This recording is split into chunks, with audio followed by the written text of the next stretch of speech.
ಇದೀಗ ರಾಜ್ಯದಲ್ಲಿ ಸಾಕಷ್ಟು ದೊಡ್ಡ ಮಟ್ಟದಲ್ಲಿ ಹಲವು ನಾಯಕರು ಕೂಡ ಪ್ರಚಾರದ ಭರಾಟೆಯಲ್ಲಿ ತೊಡಗಿದ್ದಾರೆ. ಇತ್ತ ಮೋದಿ ನಿನ್ನೆ ಬಂದು ರಾಜ್ಯಕ್ಕೆ ರೋಡ್ ಶೋ ನಡೆಸಿ ಸಮಾವೇಶ ನಡೆಸಿ ಹೋದ ಬಳಿಕ ಬಿಜೆಪಿ ಮತ್ತು ಜೆಡಿಎಸ್ ನಾಯಕರಲ್ಲಿ ಹುರುಪು ಕೂಡ ಹೆಚ್ಚಾಗಿದೆ.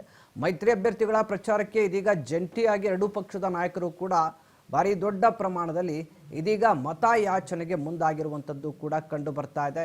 ಈಗಾಗಲೇ ಹಲವು ನಾಯಕರು ರಾಜ್ಯಾದ್ಯಂತ ಭಾರಿ ದೊಡ್ಡ ಮಟ್ಟದಲ್ಲಿ ಪ್ರಚಾರ ಭರಾಟೆಯನ್ನು ಹಮ್ಮಿಕೊಂಡಿದ್ದಾರೆ. ಇನ್ನು ಹಾವೇರಿ ಕ್ಷೇತ್ರದಲ್ಲಿ ಬಿಜೆಪಿ ಅಭ್ಯರ್ಥಿ ಮಾಜಿ ಸಿಎಂ ಬಸವರಾಜ ಬೊಮ್ಮಾಯಿ ಸಾಂಕೇತಿಕವಾಗಿ ನಾಮಪತ್ರ ಸಲ್ಲಿಕೆ ಮಾಡಿದರು. ಹಾವೇರಿ ಚುನಾವಣಾಧಿಕಾರಿ ರಘುನಂದನ್ ಮೂರ್ತಿಗೆ ನಾಮಪತ್ರ ಸಲ್ಲಿಕೆ ಮಾಡಿದರು.